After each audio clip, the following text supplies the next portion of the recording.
When I started to get into sports about probably 4th grade, I started to notice that it was allergy and asthma induced.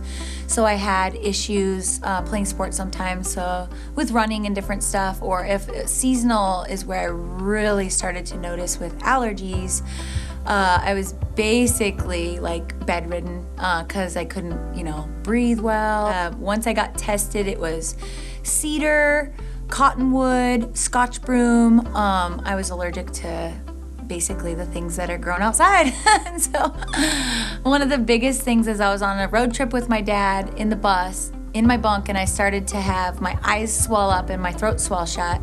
And we went through a part of California where they grow cottonwood, and so he had to rush me to the emergency room before his service at a church. And they said that they accidentally planted Scotch broom, so all the yellow stuff you see lining the freeways. And yeah, that's when I really noticed it, and so I was probably middle school. I probably went to the hospital for asthma and be in there probably a couple times a year. Anybody that has asthma and allergies, yeah, you have to really stay on top of your medication, or you can be, especially with seasonal, you can't go outside because your eyes will start to itch and all that. Your throat starts to swell, and then allergies induce the asthma, and then you start wheezing. Yeah, I would take inhalers. I would take Antranex, this I used to take so many antihistamines at once, and then that would just knock me out because antihistamine, you're only supposed to take one in a 24-hour period, and I take like 4. I think when you struggle with it, you don't you don't ask for healing. You just go day to day and you say, God, help my headache, or God, help my breathing, or help this. But you don't say, God, take it away, right? You just deal with it because it's been so many years. So I turned on the TV, and Pastor Alex said, and I just caught it. Pastor Alex said, someone at home watching live is being healed of their asthma and their allergies. And that's when I looked at my daughter and I said, Annabelle, that's us, asthma and allergies, like we deal with that. And she goes, oh yeah. And right then I knew that the Lord had healed me. So it's pretty amazing. I'm still, this is 3 weeks and I'm still in awe of it. Still in awe of it.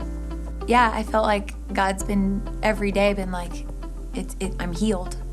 And that's when you kind of see, I haven't had to take my medicine. We've been getting ready to move, and so I've been packing dust boxes after dust box, and I lay in bed, and that's normally when it hits you, and you have to take your medicine real quick, and I have been breathing full breaths. But the biggest thing I notice is with just all the smoke in the air, I've been able to open my windows and sleep with my window open at night, and that's anytime it's open, I would notice it. And so my husband wouldn't open our bedroom window, but he'd open the bathroom window, and I'd be like, oh man, I have to take my medicine. Where is it? And I'd find the bathroom window open. Now we open all the windows. That's been a big change.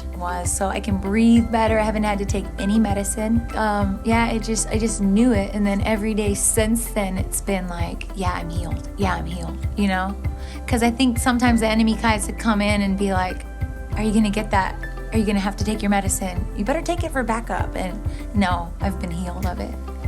I was driving in my car about a weekend after it and just dealing with the stresses of life and all the things. And I felt like that verse that came, that God can do exceedingly abundantly above more than we can ask or think. And that's where it's like, I wasn't asking for the healing, but he did it because he wants to bless us. I think God wants to bless more people with healings. And I think sometimes we think that God can do it for others and he can't do it for us. So we can pray for people and instead of receiving it. And I think a lot of times we just have to reach out our hands and say, God, we receive that healing too. I'm a big believer on the milestones and sharing the testimony and overcoming it that way, and then setting that marker so that the enemy can't say, oh no, that wasn't done. And it's like, no, I shared it and I know it and I believe it, right? And so setting those markers on those big things that God does, or even the little things, and so then when the enemy comes in to say, oh no, he didn't do that, or he can't do that, I say, yeah, he did. You know in your knower, like you just know it, that he healed you. Yeah.